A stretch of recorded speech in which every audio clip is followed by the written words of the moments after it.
할렐루야. 우리 옆 사람들이랑 인사하겠습니다. 함께 예배해서 행복합니다. 자, 앞에 보시면요, PPT에 저 친구 보이시죠? 네, 저 친구처럼 한번 환하게 웃어볼까요?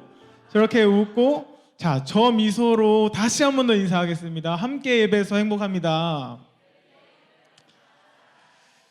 네, 진짜 저 사진을 찍었거든요.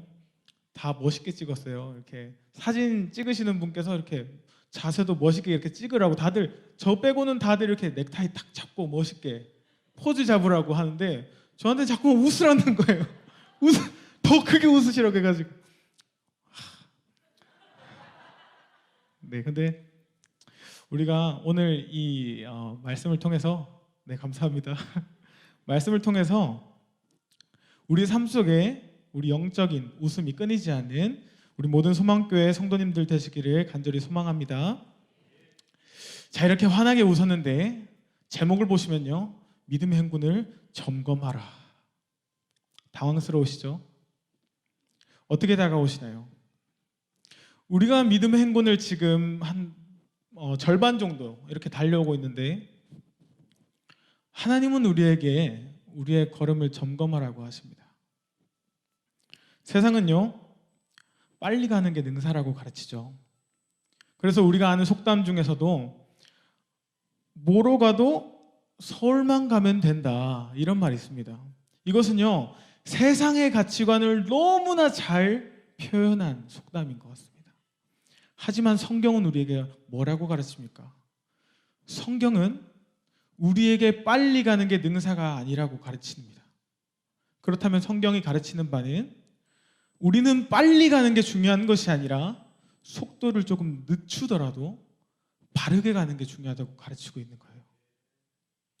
오늘 하나님께서는 우리에게 우리의 삶의 속도를 늦추시고, 우리가 그동안 열심히 달려왔잖아요. 오늘 하루도 열심히 정신없게 살아오신 성도님들의 삶의 템포를 잠시 늦추시고, 하나님은 그동안 달려왔던 우리의 걸음을 점검하기를 원하십니다.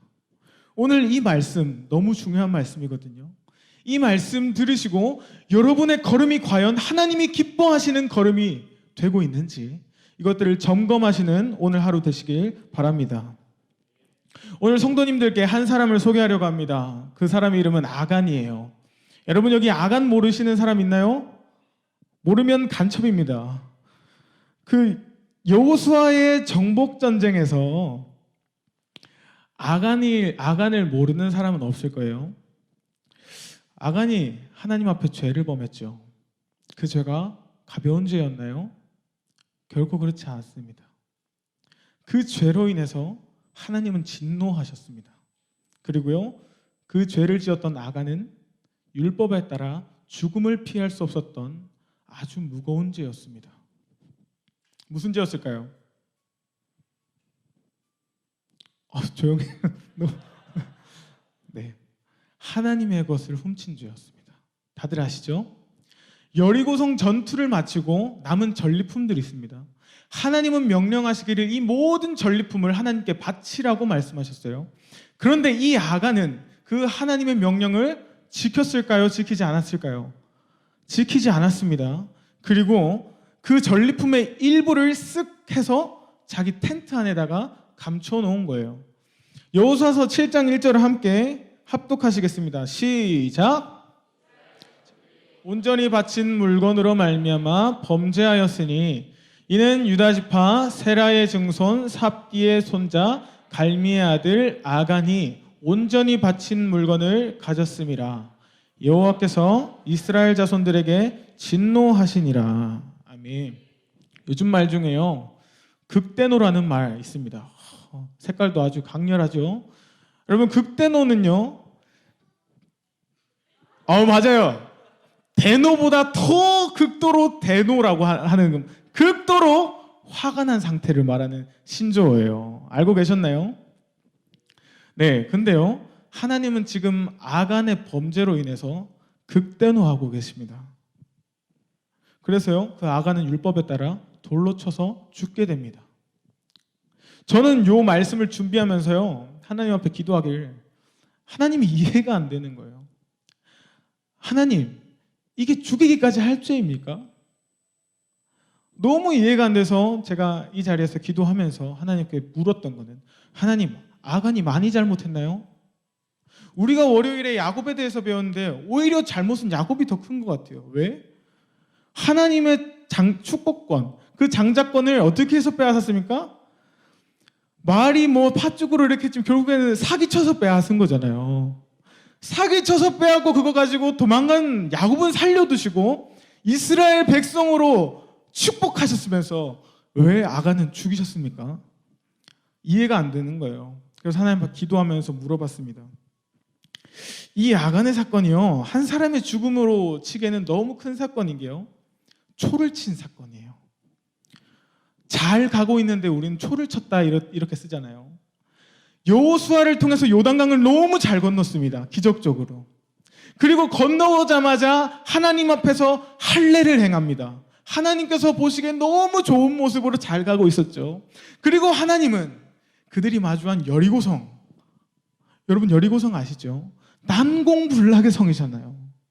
쉽게 무너지지 않는 그 성을 하나님은요, 기적적으로 한 방에 무너뜨립니다. 역사의 기록에 보면요, 여리고성이 무너지는 흔적을 보면 서서히 무너지는 흔적이 남아있는 것이 아니라 이렇게 한 방에 무너지는 흔적이 남아있다 하더라고요. 하나님은 이 기적적으로 여리고성을 무너뜨렸어요. 그들의 사기가 어떻게 됐겠습니까? 하늘을 찔렀겠죠. 와, 이제 우리가 이 가나안 정복이 가능하구나, 할 수 있겠다, 이런 마음이 들 때쯤에 하나님은 이 아간의 사건을 통해서 거기다 죄를 뿌려버린 거예요. 아간이 죽어있는 그 돌무더기 아골 골짜기를 바라보게 하십니다. 그리고 교훈하시는 거예요. 뭐라고 교훈하시느냐? 너희의 믿음의 행군을 점검하라 라고 말씀하시는 거예요. 여러분, 하나님이 왜 진노하셨을까요? 하나님이 전리품이 아까웠을까요? 그렇다면 오늘 제가 여러분에게 드리는 교훈은 이겁니다. 하나님은 돈에 민감하신 분이니까 여러분 절대로 헌금에 손대실 생각하지 마십시오. 이게 오늘의 교훈이겠죠. 하지만 하나님의 진노하신 까닭은 다른 곳에 있습니다. 여호수아 7장 11절을 우리 함께 읽도록 할게요. 자, 시작. 이스라엘이 범죄하여 내가 그들에게 명령한 나의 언약을 어겼으며, 보십시오, 나의 언약을 어겼으며, 자, 후반절에 또 이렇게 말합니다. 또한 그들이 온전히 바친 물건을 가져가고 도둑질하며 속이고 그것을 그들의 물건들 가운데 두었느니라. 그러니까 아간은 하나님 앞에 지금 두 가지 범죄를 하고 있는 거예요. 첫 번째는 뭘까요? 제가 강조해서 읽었는데 하나님의 언약을 어겼습니다. 두 번째는 뭘까요? 하나님을 속일 수 있다고 생각한 거예요. 이것은 어떤 태도일까요? 하나님을 완전히 무시하는 태도인 겁니다. 첫 번째로 어떤 죄를 범했다고요? 하나님과의 언약을 어겼다. 두 번째, 하나님을 속일 수 있다고 생각한 하나님을 무시한 태도.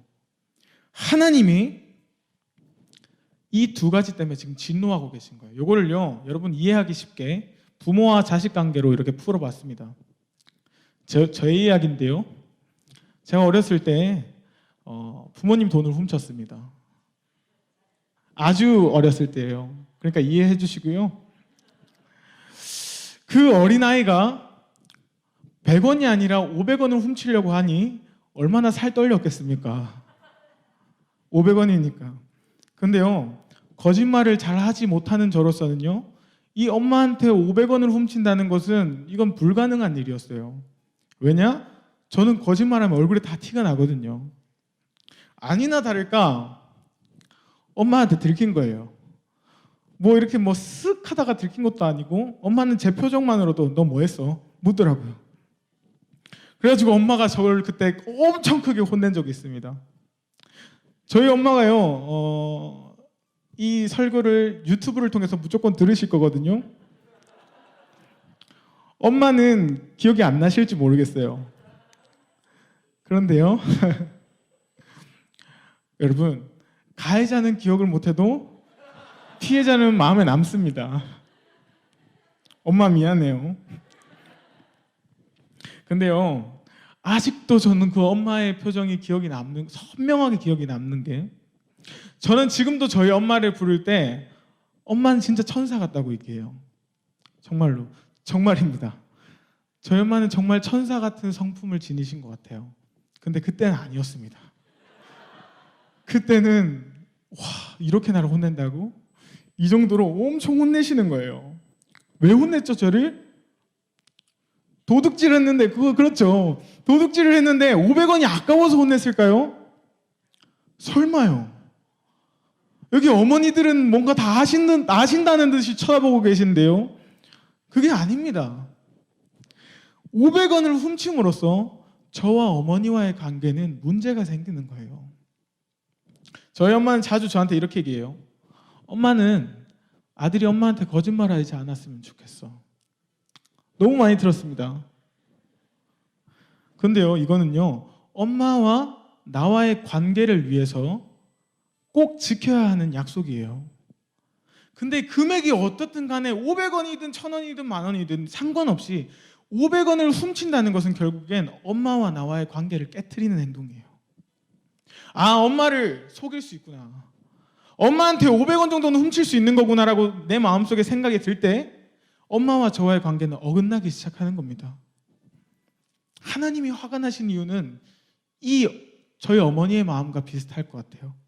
하나님은 지금 관계 때문에 화가 나신 거예요.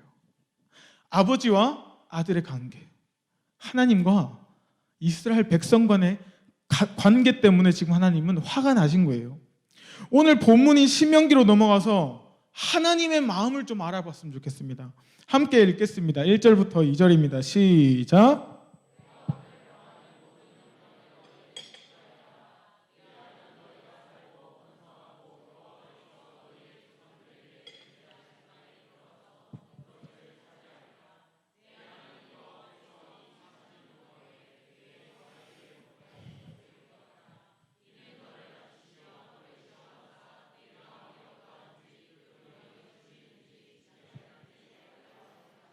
아멘. 지금 신명기 8장의 배경은 광야입니다. 그들은 40년간 광야로 내몰린 생활을 했어요.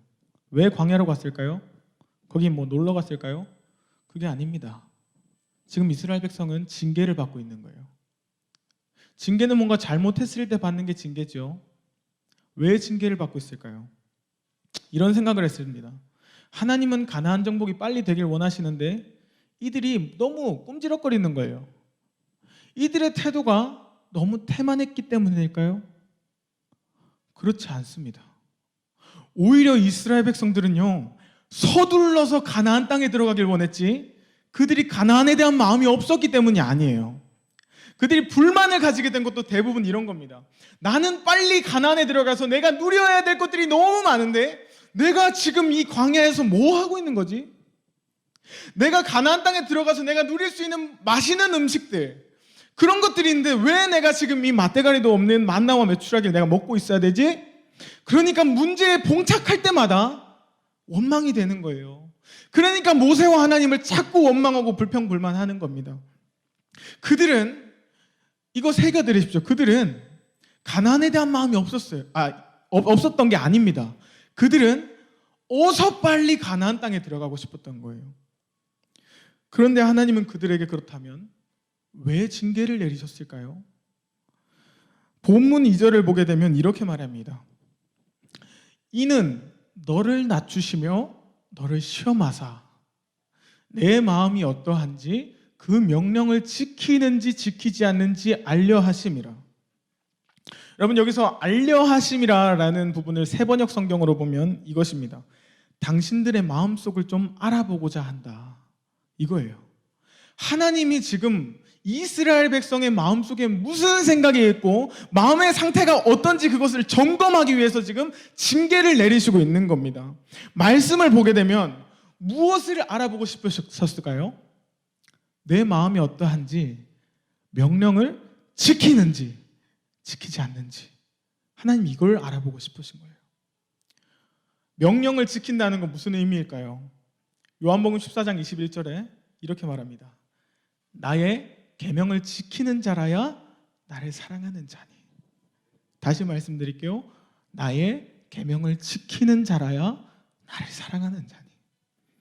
결국 하나님께서는요, 이스라엘 백성이 명령을 지키는지 지키지 않는지 이것을 통해서 무엇을 확인하고 싶으셨을까요? 이들이 지금 하나님을 사랑하고 있는가? 사랑하지 않는가? 이거를 하나님은 확인하고자 하시는 겁니다. 하나님에게는요, 그게 가장 중요해요. 하나님이 그들에게 징계를 내리신 까닭은 가나안에 대한 마음이 없어서가 아니라 오히려 너무 가나안 정복에 집중한 것이 문제가 되었던 거예요. 그들에게는요, 하나님이 가나안 정복보다 중요하지 않았습니다. 그렇기 때문에 그들의 시선은 항상 저 먼 땅 가나안이었어요. 그들은 항상 저 먼 미래를 바라보며 살았던 겁니다. 그래서 내가 오늘 하나님의 명령을 지키는 거, 내가 오늘 하나님을 사랑하는 거, 이거는 관심이 없는 거예요. 그런데요, 너무 마음이 아픈 사실은 하나님의 시선은 어디에 있을까요? 오늘에 있습니다. 오늘. 하나님은요, 오늘 하나님과의 관계에 가장 관심이 있으세요. 우리에게도 동일한 말씀입니다. 우리도 마찬가지로 뚜렷한 목표를 향해서 걸어가느라 어쩌면 하나님을 보지 못하고 하나님에 대해서는 관심도 갖지 못하고 살아갈 때가 있지만, 하나님은 언제나 동일하게 변함없이 우리의 오늘에 관심이 있더라고요. 여러분 오늘 어떻게 살아가셨나요? 여러분이 오늘 어떻게 살아가셨는지, 그 속에서 얼마나 하나님을 사랑하고 묵상했는지 하나님이 거기에 관심이 있었더라고요. 하나님께 중요한 것, 오늘 너희가 나의 명령을 지키는가? 너희가 나를 사랑하는가? 여기에 관심이 있으신 거예요. 여호수아로 넘어가 볼까요? 이제 요단강을 앞두고 이제 건너가면 가나안 정복이에요. 요단강을 건너기 전에 수장이었던 여호수아에게 하나님이 말씀하시기 시작합니다. 그 말씀은 뭐냐면, 너희가 가나안 땅을 효과적으로 점령하기 위해서 군사적인 기밀을, 군사적 전략을 알려줄게, 이렇게 말씀하신 게 아니고 하나님이 말씀하신 건 이거더라고요. 너는 극히 강하고 담대하여 나의 종 모세가 내게 명령한 모든 율법을 다 지켜 행하라. 가나안을 정복하려면요, 어떻게 하면 이길 수 있는지를 가르쳐 주셔야 될 하나님께서 말씀하시기를 내가 명령한 모든 율법을 다 지켜 행하라. 하나님이 여기 중요하게 생각하시는 겁니다. 이스라엘의 목표는요, 가나안 정복이었죠. 근데 제가 이 말씀들을 묵상하면 묵상할수록 하나님은 가나안 정복이 목표가 아닌 것 같았습니다. 그렇다면 무엇일까? 궁금한 거예요. 또 하나님 앞에, 하나님, 그렇다면 왜 그러면 가나안 땅을 약속하셨습니까? 이렇게 속이 썩으실 거면 뭐하러 가나안 땅을 약속하셨나요? 8절의 본문을 계속 읽다 보니까 한 구절에서 하나님이 말씀하시더라고요. 그게 뭐냐? 16절입니다. 이는 다, 여기서 반복되는 부분이 있죠. 2절과 반복됩니다. 너를 낮추시며 너를 시험하사, 아까는 명령을 지키는지 지키지 않는지 알려 하심이라. 근데 지금은요, 너를 낮추시며 너를 시험하사 어떻게 하겠다는 거예요? 마침내 내게 복을 주려 하심이라. 이 말씀이 와닿으니까 참 충격이더라고요. 하나님은요, 가나안 땅을 허락하신 이유는 복을 주고 싶으셨던 거예요. 이 복은 누구의 것일까? 하나님의 명령을 지키는 자들의 것입니다. 그 말은 하나님을 너무나 사랑하는 자들만이 누릴 수 있는 복이에요. 그렇다면 이 복은 우리가 생각하는 그 복과 똑같을까요? 그렇지 않아요. 하나님이, 야, 내가 보니까 너 내 명령 잘 지키네. 너 나 사랑하는 거 오케이, 알겠어. 너 인생 이제 내가 책임질 테니까 너 가나안 땅에 들어가서 잘 먹고 잘 살아라. 너 부자로 만들어줄게. 이런 복이 아니었습니다. 여기서 말하는 복이란 일상 속에서 하나님을 소유하는 복이었어요. 기억하십시오. 하나님이 우리에게 복 주시겠다는 것은요, 우리의 삶 속에 하나님이 들어오시겠다는 거예요. 우리의 삶 속에 동행하시겠다는 겁니다. 자격 없는 우리의 삶 속에 전능하신 하나님께서 찾아오셔서 우리와 함께 걸어가 주시겠다는 거예요. 그게 우리에게 가장 큰 복입니다. 할렐루야. 아간이 범죄할 수밖에 없었던 이유가 뭐였을까요? 그 근본적인 이유는 뭐냐? 하나님과의 동행이 끊어졌기 때문입니다. 이것을 다시 설명을 드리자면 아간의 가나안 정복의 여정 가운데서는 하나님이 없었어요. 그렇기 때문에 그는 물질에 눈이 가버린 거예요. 그렇다면 여러분, 우리가 하나님과의 동행이 끊어졌는지 아닌지를 확인하려면 어떻게 하면 되는지 말씀을 드리자면 우리의 예배를 확인하시면 돼요. 나의 예배는 과연 괜찮은가? 이스라엘 역사상 여러 훌륭한 왕들이 있잖아요. 여러분 기억나시는 왕들이 있으신가요? 다윗도 있고요, 히스기야도 있고. 그런데 예배를 개혁한 왕으로 유명한 왕이 있습니다. 누굴까요? 요시야라는 왕입니다. 여러분 이 요시야 왕을 주목해서 보셨으면 좋겠는데요. 요시야 왕이 이렇게 딱 즉위를 했어요. 이제 왕좌에 올랐습니다. 근데 그 시대 속에서 문제가 한 가지 있었는데 무엇이었냐면 예배가 중단된 거였어요. 한동안 예배가 중단되었습니다. 믿음이 있는 우리들은요, 예배가 중단된 것으로도 그 당시의 사회상이 어땠을지 우린 예상할 수가 있습니다. 요시야는 지금 그 암담한 사회를 개혁하고 싶은 거예요. 그래서 가장 먼저 했던 게 무엇일까요? 예배를 세웠습니다. 그래서 요시야 왕이 딱 즉위하자마자 얘들아 성전 청소하자 한 거예요. 그래가지고 성전을 청소하기 시작합니다. 거미줄 떼고 부서진 거 고치고 바닥 쓸고 닦고 시작한 거예요. 그랬더니 이 성전이 성전다워지는 겁니다. 그리고 드디어 그해 6월절 때부터 예배가 시작이 되는 거예요. 그래서 모든 백성들이 감격을 가지고 예배를 준비합니다. 성가대 세우고 조명 달고 안내위원 세우고 주보 찍고 모든 예배 드릴 준비를 다 마친 거예요. 그리고 그 감격 속에 얼마만의 예배인가?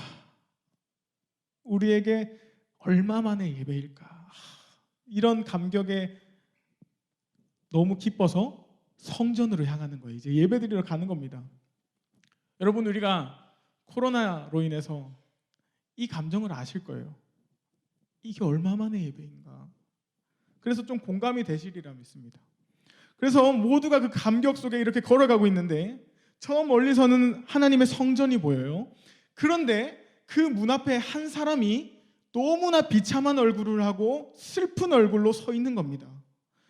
알고 봤더니 이 사람이 누군가? 눈물의 선지자 예레미야가 서 있는 거예요. 너무나 비참하고 슬픈 얼굴을 하고 서 있는 겁니다. 그리고서는 이렇게 외칩니다. 예레미야 7장 4절이에요. 너희는 이것이 여호와의 성전이라 여호와의 성전이라 여호와의 성전이라 하는 거짓말을 믿지 말라. 여러분 이게 무슨 초를 치는 행동입니까? 예배드릴 준비 다 했는데 우리는 그 감격 속에 예배드리러 나아가고 있는데 예레미야는 덧붙여서 이렇게 얘기하는 겁니다. 넘겨주세요. 너희가 도둑질하며 살인하며 간음하며 거짓 맹세하며 여기 보십시오. 바알에게 분향하며 너희가 알지 못하는 다른 신들을 따르면서 내 집으로 일컬음을 받은 이 집에 들어와서 내 앞에 서서 말하기를 우리가 구원을 얻었나이다 하느냐. 이는 이 모든 가증한 일을 행하려 함이로다. 무슨 말이냐면요, 이스라엘 백성은요 예배를 드리고자 하는 열정이 부족했던 것이 아닙니다. 너무 예배드리고 싶었죠. 아까도 말했듯 가나안 땅을 걸어가고 있었던 이스라엘 백성은요 그 걸음에 열심이 없었던 것이 아니에요. 예레미야가 지금 말하고 있는 건 무엇을 얘기합니까? 너희의 겉모습은 너무나 예배를 잘 준비했고 아무런 문제가 없는데 이것을 지적하는 거예요. 너희 마음속에는 하나님을 사랑하는 마음이 없다는 거예요. 하나님을 사랑하지 않고 여전히 바알을 사랑하고 바알을 섬기면서 니들이 직장을 빼고 중요한 약속을 빼고 하나님 앞에 와서 예배를 드린들 그 예배를 하나님이 받으시겠냐는 거예요. 그렇다면 우리 역시도 우리의 예배를 점검해 봐야 됩니다. 요시야 때에 예배를 드리러 가는 그 사람들이 자신의 예배에 문제가 있는 걸 알았을까요? 아니요. 너무 완벽했거든요. 우리도 마찬가지잖아요. 우리의 겉으로 봤을 때 우리의 예배에는 별 문제가 없어 보입니다. 그런데 그 이스라엘 백성에게 예레미야를 보내셔서 점검하라 말씀하셨던 것처럼 우리는 우리의 예배를 점검해야 되는 거예요. 어떻게 예배해야 하는가? 우리의 예배는 과연 괜찮은가? 하나님은요, 아까 말했듯 광야 생활을 하고 있었던 그 이스라엘 백성에게도 동일하게, 여호수아 군대에게도 동일하게, 그리고 요시야 때에 성전으로 향하던 그 백성에게도 동일하게, 시대를 거쳐서 하나님이 동일하게 들려주신 말씀은 이거예요. 너희 진짜 그래, 목표를 향해서 열심히 걸어가는구나. 근데 내가 질문 하나만 할게. 너희 지금 하나님을 사랑하는 마음이 있니? 하나님이 이거를 물어보고 계시는 거예요. 요한계시록 2장을 보면요, 에베소 교회에 대한 하나님의 마음이 너무나 잘 드러나 있습니다. 요한계시록 2장 2절에서 4절입니다. 다 함께 읽을까요? 시작.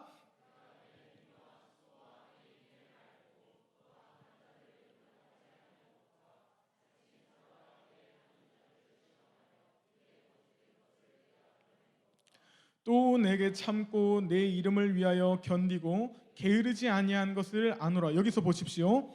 중요한 것은 그러나 너를 책망할 것이 있나니 너의 처음 사랑을 버렸느니라. 에베소 교회는요, 교회로서의 분명한 역할을 잘 감당하기 위해서 열심히 달려갔고 그들의 수고는 부족함이 없었어요. 그들은 너무나 교회다움을 추구하고 교회로서의 역할을 잘 감당하려고 열심히 했던 사람들입니다. 그런데 그들의 모든 수고를 허사로 돌아가게 하는 한마디가 있었어요. 그건 뭐냐? 너희가 열정이 없음이 아니라 지금 너희 안에 하나님을 사랑하는 마음이 있냐는 거예요. 하나님은 계속해서 여기에 관심이 있다고요. 우리 한 사람 한 사람에게 계속 묻고 있는 것은 너희의 지금 마음에 하나님을 사랑하고 있는 마음이 과연 있는지 점검하라는 것입니다. 무서운 게 뭔지 아세요? 하나님을 사랑하는 마음이 없어도요, 봉사가 가능하더라고요. 사역이 가능하더라고요. 설교가 가능하더라고요. 하나님을 사랑하는 마음이 없는데 말씀의 은혜가 되더라고요. 찬양 가운데 감격과 하나님을 향한 찬양이 흘러 넘칠 수 있더라고요. 하나님을 사랑하지 않아도 교사로서 섬길 수가 있더라는 겁니다. 중요한 것은요, 그래서 하나님은 우리가 바쁘게 인생길을 이렇게 걸어가고 있을 때 우리의 손을 잡으시는 거예요. 잡으시고 말씀하시기를 너 마음을 지금 한번 꺼내보라는 겁니다. 자꾸만 너가 바빠서 정신없어서 확인하지 못하는 너의 마음속에 과연 하나님을 사랑하는 마음이 있는지 아니면 너를 사랑하는 마음이 있는지 점검하라고 하는 겁니다. 제가 이 말씀을 묵상하면서 우리의 인생에 대해서 묵상해봤습니다. 우리의 인생은요, 엠마오로 향하는 여정 같았어요. 제자들이요, 예수님이 죽으시고 허탈한 마음에 엠마오로 향하고 가고 있습니다. 그들은요, 분명한 목표가 있었고 목적지가 있었습니다. 열심히 달려갔죠. 근데 그들에게 없었던 것은 소망이 없는 거예요. 그 길에는 기쁨이 전혀 없습니다. 그들은 뭔가 있겠지 하고 이렇게 걸어가지만 그곳엔 아무것도 없어요. 그들은 다시금 걸어가야 될 길을 다시 설정하고 다시 그 헛된 걸음을 이어가야 하는 겁니다. 우리는요, 그 길이라면 아무리 골머리를 싸매보고 고민을 하고 애를 써봐도 하나님을 사랑한다는 고백이 나올 수가 없어요. 오히려 이스라엘 백성처럼 우리는 어쩌면 계속해서 원망하고 절망하는 삶의 반복일 겁니다. 그런데 중요한 것은요, 엠마오로 향하는 그 제자들의 여정 가운데 누가 찾아오십니까? 예수님이 찾아오시는 거예요. 우리의 아무런 목적 없는 그 길 속에 예수님이 찾아오세요. 그리고 무엇을 하셨습니까? 구약의 선지자들의 말씀을 풀어주기 시작하세요. 그 말씀을 들려주시고 말씀을 깨닫게 하심으로 하나님의 마음이 무엇인지 하나님의 뜻이 무엇인지 알게 하시는 거예요. 그리고 그들에게 믿음을 불어넣어 주세요. 잘 보시면요, 예수님이 그렇게 말씀을 풀어주실 때 차갑던 그들의 마음이 어떻게 되었습니까? 뜨겁게 된 것을 보게 돼요. 여러분, 선한 것이 우리 안에 있을까요? 없습니다. 하나도 없습니다. 그렇기 때문에 우리 안에서는요, 하나님을 향한 사랑이 절대로 나올 수가 없어요. 우리는 그럼 하나님을 어떻게 사랑합니까? 그 방법은 딱 한 가지입니다. 우리의 여정 가운데 예수님이 찾아오셔야 돼요. 예수님이 찾아오셔서 그분의 말씀을 들려주시고 하나님의 마음을 알게 하시고 우리에게 믿음을 집어넣으시는 거예요. 그리고 그제서야 하나님을 향한 사랑이 우리 안에서 회복되더라는 겁니다. 제가 이번 믿음의 행군을 준비하면서 지난주 하나님 앞에, 지난주 수요일이었어요. 하나님 앞에 어떻게 기도했냐면요, 하나님, 믿음의 행군 때에 이제 일주일 뒤가 되면 말씀을 전해야 할 텐데 하나님 말씀 잘 전하게 하십시오. 말씀 잘 전해서 성도님들이 잘 듣고 좋게 잘 끝났으면 좋겠습니다. 하나님 도와주세요. 이렇게 기도했어요. 근데 하나님께서 저한테 이렇게 물으시더라고요. 믿음의 행군의 목적이 무엇이냐? 저에게 물어보시기에 솔직하게 얘기했습니다. 하나님, 제가 믿음의 행군을 생각할 때는 수요일에 말씀을 잘 전하는 것이 저한테 너무 중요합니다. 저의 목적은 설교를 잘 하는 거예요. 그랬더니 하나님이 다시 물어보시는 거예요. 믿음의 행군의 목적이 무엇이냐? 그래서 조금 의아했습니다. 왜 하나님이 자꾸 물으시지? 생각을 했어요. 그러다가 믿음의 행군의 진짜 목적에 대해서 생각을 했습니다. 하나님은요, 믿음의 행군을 통해서 뭘 원하실까요? 제가 설교를 잘하는 거에 있어서는 하나님 관심이 없으세요. 어디에 관심이 있냐면 아버지와 아들의 온전한 교제, 제가 하나님과 가까워지는 거. 그래서 그 안에서 하나님은 나의 하나님이 되고 저는 하나님의 아들이 되는 거. 하나님은 믿음의 행군을 통해서 저에게 그런 일들을 이루고자 하셨던 거예요. 그런데 제가 그 사실을 깨닫고요, 이제 말씀을 준비하려고 하는데 이렇게 말씀이 준비되지 않았던 적이 없었어요. 이렇게 살떨리면서 하나님 저를 원고도 없이 이렇게 세우실 생각입니까? 할 정도로 이렇게 살떨리면서 설교를 준비했던 적이 없습니다. 그래서 하나님 단 한순간도 기도하지 않을 수 없게 만들더라고요. 계속해서 말씀을 준비해 나갈 때마다 기도하지 않으면 그 말씀이 생각이 안 나요. 근데 기도할 때마다 하나님 계속해서 풀어주세요. 근데 그게 너무나 더디더라고요. 한꺼번에 하나님 빵 주셔가지고 제가 시원하게, 속 시원하게 이렇게 뭔가를 준비하면 너무 좋잖아요. 근데 하나님은 이상하게 하나씩 뭔가 흘려주시듯 이렇게 자꾸 저한테 주시는 거예요. 그래서 하나님은 지난 일주일 동안 저를 매일 기도하게 하셨습니다. 평소 같았으면요, 목사님한테 쪼르르 올라가서 목사님 제발 도와주세요. 제발. 물론 도움을 받았지만요, 목사님한테 가기 전에는 항상 기도했던 것 같아요. 하나님께 먼저 그 말씀을 받기 위해서 이 자리에서 기도했던 것 같습니다. 그래서 말씀이 풀리지 않으면 십자가 앞에 와서 하나님 제발 말씀 주세요 이렇게 기도했어요. 그렇게 일주일이 지나고 오늘 새벽에 이렇게 기도를 하는데 여전히 기도를 했어요. 하나님 말씀 주세요. 하나님 말씀 주세요. 그래서 지금 제가 고개를 들어서 하나님을 바라봤습니다.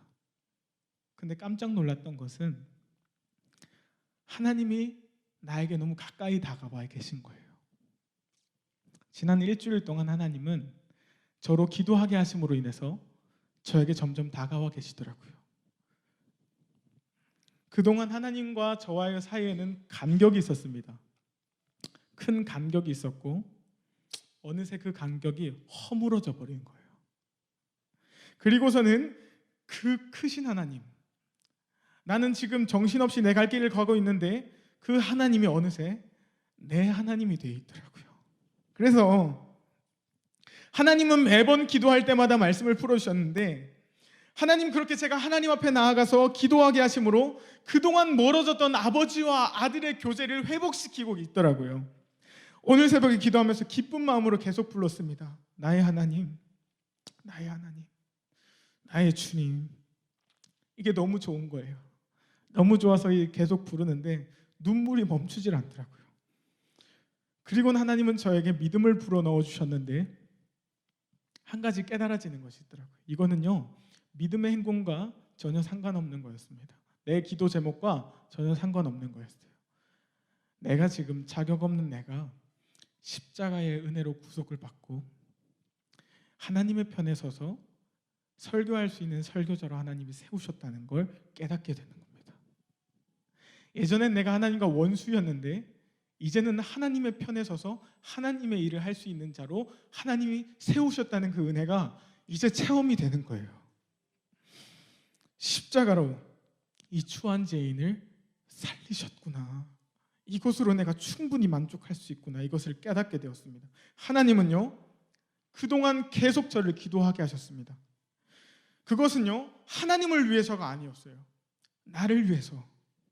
하나님은 참 부족한 저를 위해서 계속 기도하게 하셨습니다. 너를 낮추시며 너를 시험하사 내게 복을 주려 하심이라. 그제서야 깨달아지는 거예요. 그 복이 이런 거구나. 내가 내 주 하나님을 소유하는 거. 내가 하나님을 사랑하게 될 때 그분이 나의 하나님이 되시고 내가 그분의 백성이 되는 거. 그분이 그래서 나와 함께 하신다는 그 사실이 깨달아지는 겁니다. 저는요, 다른 것을 구했는데 하나님은요, 더 큰 것으로 주시더라고요. 하나님은 우리가 기도할 때, 우리가 그분과 동행하고자 할 때 우리의 걱정과 근심과 한숨을 바꾸셔서 그분을 향한 노래로 바꾸어 가시더라고요. 믿으십니까? 그러면서 새벽에 찬송가 하나가 마음속에 찾아왔어요. 찬송가 384장입니다. 나의 갈 길 다가도록 예수 인도하시니.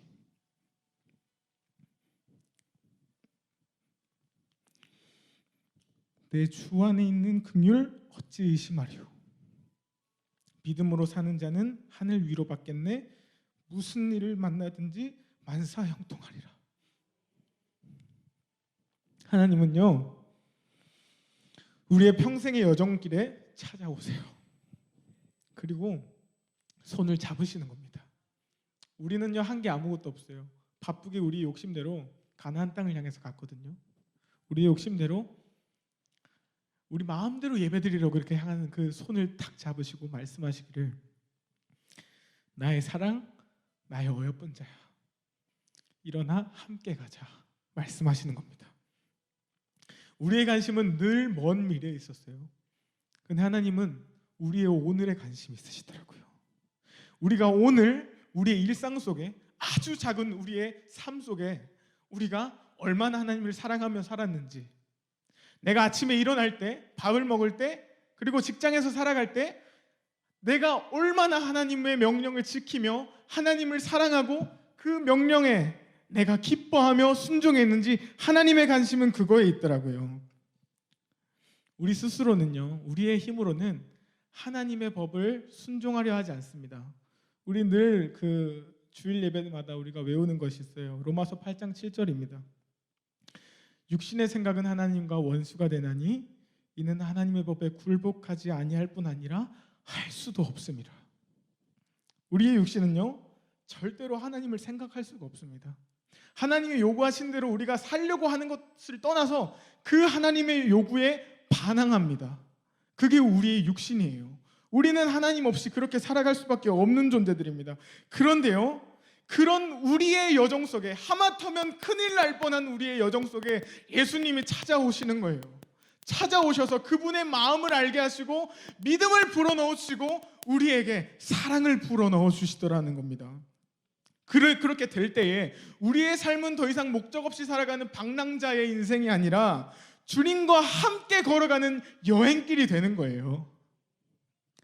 여러분, 여행이 행복한 이유는 뭔지 아십니까? 우리가 가는 목적지가 너무 아름다운 것도 있겠지만 나와 함께 가는 사람이 너무 내가 사랑하는 사람이기 때문이에요.